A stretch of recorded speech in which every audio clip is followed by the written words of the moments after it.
जब किसी लड़की का रेप होता है तो अचानक से सारा देश, सारे लोग इकट्ठा हो जाते हैं और उस दोषी को फांसी दो, उसे सज़ा मिलनी चाहिए। हालांकि कायदे से ऐसी चीज़ें होनी भी चाहिए, लेकिन उन लड़कों को क्या, जिनका रेप लड़कियां कर देती है, उन लड़कियों को सज़ा तक नहीं मिलती है। और ऊपर से इस समाज का प्रेशर, उस प्रेशर की वजह से लड़के बता भी नहीं पाते कि लड़की ने मेरा रेप किया, और अगर बता भी दिया तो उसको इतना लाइटली लिया जाता है। सामने से यही जवाब आएगा कि तुझे तो मज़े ही मिले होंगे। आइए जानते हैं कि ऐसी स्टोरी जो कि दिल्ली से है। यहाँ पर एक लड़के के साथ 5 लड़कियों ने दुष्कर्म किया है। आपको बता दूं कि ये जो सौरव नाम का जो लड़का था, वो एक एक्चुअल में फूड डिलीवरी का काम करता था। उसके घर पे सिर्फ उसकी माँ, उसकी बहन और उसके पिता की जो थे वो पहले ही मौत हो चुकी थी। तो उसके घर पे सिर्फ उसकी माँ और उसकी बहन ही बचती।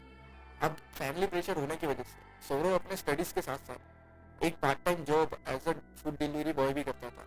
पहले तो वो अपना कॉलेज सुबह, जो भी उसका टाइमिंग था सुबह 9 बजे से 5 बजे तक का, वो वहाँ पे खत्म देता, सॉरी वहाँ पर देता था वो। फिर वहाँ से 5 बजे से रात के 12 बजे तक फूड डिलीवरी का काम करता था। ऐसे ही कई टाइम तक चलते गया। फिर एक दिन आता है जहाँ पर उसको कलीग्स मिलते हैं, जैसे फूड डिलीवरी वाले बहुत सारे रहते हैं, तो वहाँ पर वो उनसे मिलता है एक चौराहे पर, जैसे उनका एक काका टाइप का चौराहा रहता है। तो उन्होंने बताया कि आज का दिन बहुत ही खराब चल रहा है, ज़्यादातर डिलीवरीज नहीं मिलती, ज़्यादा ऑर्डर नहीं मिल रहा है।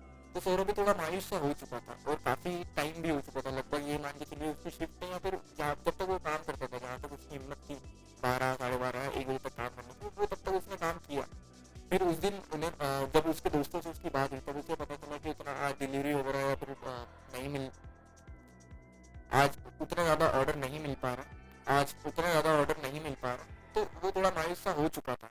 लेकिन उसके बाद उसके फ़ोन पे एक रिंग आता, ऑर्डर आता, जो कि एक रेस्टोरेंट था, और रेस्टोरेंट से उस डिलीवरी एड्रेस का जो बीच का वो था, डिस्टेंस था, वो 10 किलोमीटर था, और रात के बज चुके थे 12, 12:30 के समथिंग। ठीक है।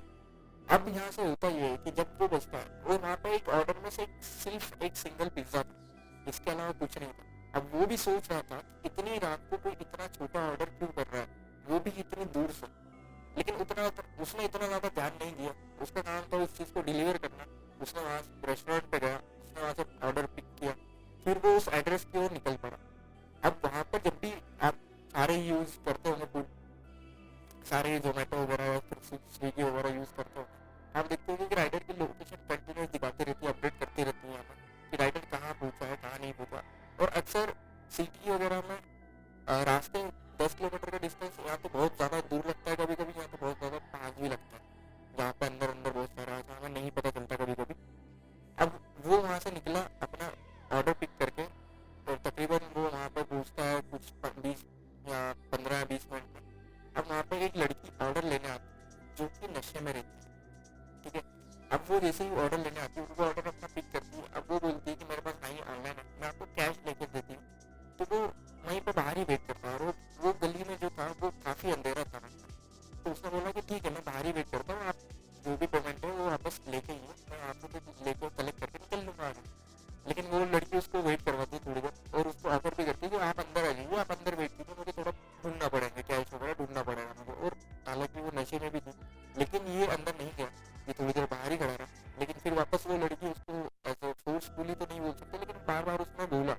तो जब बियर प्रेशर के कारण वो अंदर गया, एक रूम मतलब जो हॉल रहता है वहाँ तक गया वो, और उसके बाद वहाँ पर बैठा वो।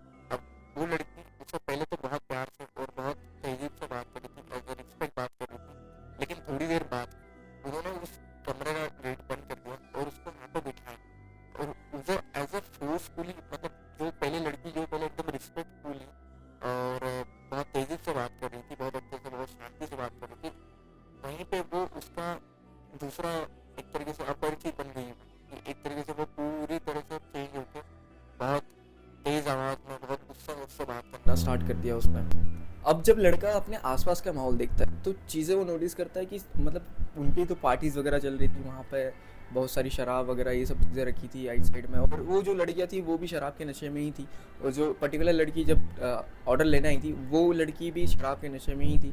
अब सबसे एक चीज़ और मेन थी यहाँ पे कि जो घर था उनका, उस घर में कोई भी लड़का, एक भी सिंगल लड़का नहीं था।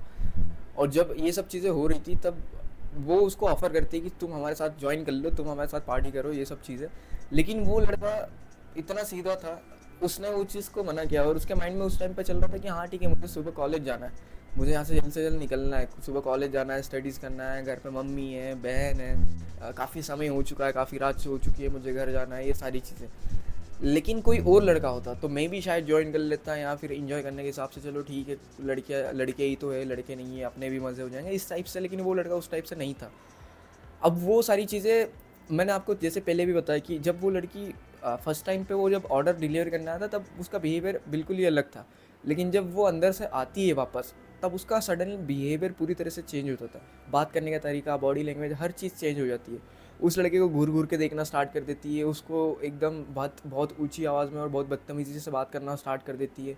और क्या एक्सपेक्ट कर भी सकते हैं हम, जब लड़की नशे में नहीं, कोई भी नशे में होता है, कोई भी रिस्पेक्टफुली या फिर उस तरह से बिहेव नहीं करता है, मे बी शायद। लेकिन वो लड़का बार बार उसको एक ही चीज़ बोल रहा था उस लड़की को कि आप मेरा पेमेंट दे दो, मैं पेमेंट लेके निकल जाऊंगा यहाँ से। लेकिन वो लड़की उस चीज़ को बार बार दोहरा रही थी कि नहीं, एक ड्रिंक ले लो या फिर हमारे साथ रुक जाओ, पार्टी वगैरह कर लो। लेकिन बार बार ये दो चार चीज़ें, मतलब दो चार बार ये सेम चीज़ रिपीट हुई। उसके बाद लड़की अचानक से चिल्ला उठती है कि तुझे समझ नहीं आ रहा है क्या, मैं तुझे बोल रही हूँ ना। तो लड़का कहीं ना कहीं थोड़ा घबरा सा जाता है। फिर वो लड़की उसको बोलती है कि तू मुझे नहीं जानता, मैं कौन हूँ। अगर अभी मैंने पुलिस को कॉल कर दिया और अगर तेरे खिलाफ केस कर दिया, झूठी एफआईआर दर्ज कर दी, रेप केस कर दिया मैंने, तो तेरी पूरी ज़िंदगी ख़राब हो जाएगी। अब ये सब बातें सुनकर एक टाइम के लिए वो पूरा तरह से घबरा चुका था कि अगर ये सब चीज़ें सच में हो गई तो हो सकता है मेरा पूरा फ्यूचर बर्बाद हो जाए, मेरा फैमिली सारी हर एक चीज़ परेशानी में आ जाएगी। अब ये सारी चीज़ें सोच कर वो लड़का कहीं ना कहीं खुद को मनाता है और रुक जाता है वहाँ पे कि चलो ठीक है, इनके साथ थोड़ी देर बैठ के मैं यहाँ से निकल जाऊँगा। तो वो लड़की उस लड़के को आगे से ड्रिंक ऑफर करती है। पहले तो ये मना कर देता है, फिर दूसरी लड़की साइड में बैठे हुए, मतलब जब वो सोफे पे बैठा रहता है तो दूसरी लड़की उसको और ड्रिंक ऑफर करती है दूसरी साइड से, लेकिन वो तब भी मना कर देता है। तब वो जो पहली लड़की थी उसको चिल्लाकर फिर से बोलती है कि ये ले और तू पी, तुझे पीना पड़ेगा, और ज़बरदस्ती मुंह में लगा के उसको पिलाती है, तो वो पी जाता है। अब ये सब चीज़ें थोड़ी देर बाद वो लड़की आती है, उसको कहती है कि अंदर बेडरूम है, तू वहाँ पे जाके वहाँ पे जा, मैं आती हूँ, अपन ये करेंगे वो करेंगे, ये सब फालतू बातें करना स्टार्ट कर देती है वो। और इसके माइंड में ये था कि डिलीवरी ऐप पे मेरा नंबर अभी भी इसके पास अपडेटेड है, अगर मैं यहाँ से भाग भी जाऊँगा तो हो सकता है कल के दिन में ये मेरे ऊपर कुछ भी केस कर सकती है। ये सब चीज़ें सोचकर वो चुपचाप अंदर चले जाता है। और यहीं से सारी चीज़ें स्टार्ट होती है, जो कभी किसी लड़के, लड़की या किसी के भी साथ नहीं होनी चाहिए। क्योंकि वो लड़का हो या लड़की हो, हमेशा उस चीज़ वो दिमाग में उसके रह जाती है। अब उस लड़के के साथ रूम के अंदर पहली लड़की ईशा जाती है, वही जो ऑर्डर लेना आई थी। अब वो अंदर जाती है, उसके साथ रेप करती है, फिर दूसरी लड़की अंदर आती है, फिर तीसरी लड़की अंदर आती है, फिर चौथी, ऐसे करके के 5 लड़कियां अंदर एक रूम में हो जाती है उस लड़के के साथ, और उसका रेप करती है। अब ये सब चीज़ें काफ़ी लोगों को सुनने के बाद ऐसा लग रहा होगा कि हाँ ठीक है, मर्दी है और क्या ही हो रहा होगा, मज़े ही आ रहे होंगे। लेकिन ये सब चीज़ें इस तरह से नहीं होती है। सामने वाले का सोच लो, फिज़िकली और मेंटली वो कितना ज़्यादा डिस्टर्ब हो सकता है। और कोई भी चीज़, मुझे लगता है कोई भी चीज़ अगर किसी भी ज़्यादा मात्रा में होती है, वो कोई भी पकड़ लो आप, किसी के साथ भी अगर ज़्यादा मात्रा में हो सकती है, तो मेंटली फिज़िकली हर चीज़ से, मतलब हर तरफ से वो कहीं ना कहीं जानलेवा हो सकती है। अब तक का टाइम था जब चीज़ें स्टार्ट हो रही थी, मतलब ये मान के चलो 1 या 1:30 बजे की समथिंग ये सब चीज़ें स्टार्ट होना हुआ। अब सुबह के 4 बजे तक मान लो 2 या 3 घंटे कंटिन्यूस उस लड़के के साथ ये सारी चीज़ें होती रही। फिर जैसे ही 4 बजते हैं, तब वो लड़कियां उसको भगा देती है कि ठीक है अब तो यहाँ से भाग जा, जब उनका पूरा नशा उतर जाता है। अब जैसे ही नशा उतरता है उनको, तो वो उस लड़के को वहाँ से उसके घर से भगा देती है। अब ये लड़का बेचारा पूरी रात से उसके साथ तो ये सब चीज़ें हो ही रही थी। अब ये सब चीज़ें माइंड में आने की वजह से वो जैसे ही रोड पे आता है तो पूरी रात, मतलब पूरी सुबह से एक्चुअल में 5 या 6 बजे तक कंटिन्यूस 2 या 3 घंटे वापस रोता रहा। पूरे माइंड में उसके यही सब चीज़ें आ रही थी कि इन फ्यूचर में उसका क्या होगा, अगर मैंने किसी को जाके बताया ये सब चीज़ें मेरे साथ हुई। पहली बात तो कोई यकीन नहीं करेगा, अगर करेगा भी तो हंसेगा। और तीसरा ये था कि इन फ्यूचर में अगर मेरी वाइफ आती है तो मैं उसको क्या मुंह दिखाऊंगा। और चौथा ये कि अगर समाज में मैं क्या मुंह दिखाऊंगा। अब रोते रोते वो घर पहुंचता है। जैसे ही घर पहुंचता है उसकी माँ उससे पूछती है कि बेटा तुम पूरी रात कहाँ थे, क्या कर रहे थे, काम कर रहे थे क्या। लेकिन वो एक भी सवाल का जवाब नहीं देता, बस चुप रहता है।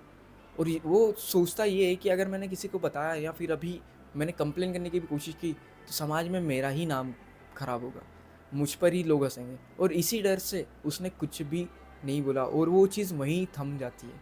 और ऑलमोस्ट 1 साल बाद ये चीज़ें वो अपने किसी दोस्त को बताता है जो कि उसका स्कूल टाइम से और बहुत एक डीप रिलेशन था उन दोनों के बीच में। तो उसने उससे शेयर की, और वो जो दोस्त था वो एक पत्रकार था, तो उसने वो एक आर्टिकल बनाया और उस आर्टिकल को उसने एक ऑनलाइन वेबसाइट पर डाला, जहाँ से मैंने आपको ये सब स्टोरी सुना रहा हूँ।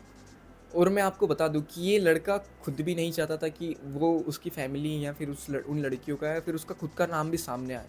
आपको क्या लगता है कि इस लड़के के रेप होने के बाद इस लड़के को इंसाफ मिलना चाहिए या नहीं मिलना चाहिए?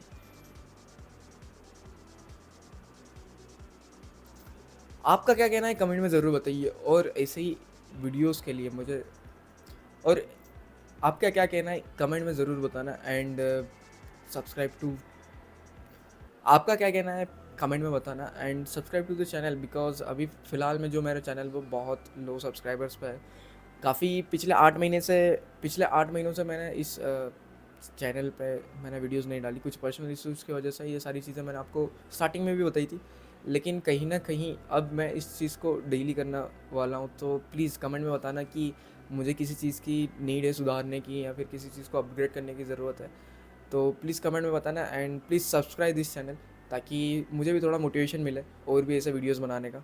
Thank you so much for watching. Stay healthy and stay safe.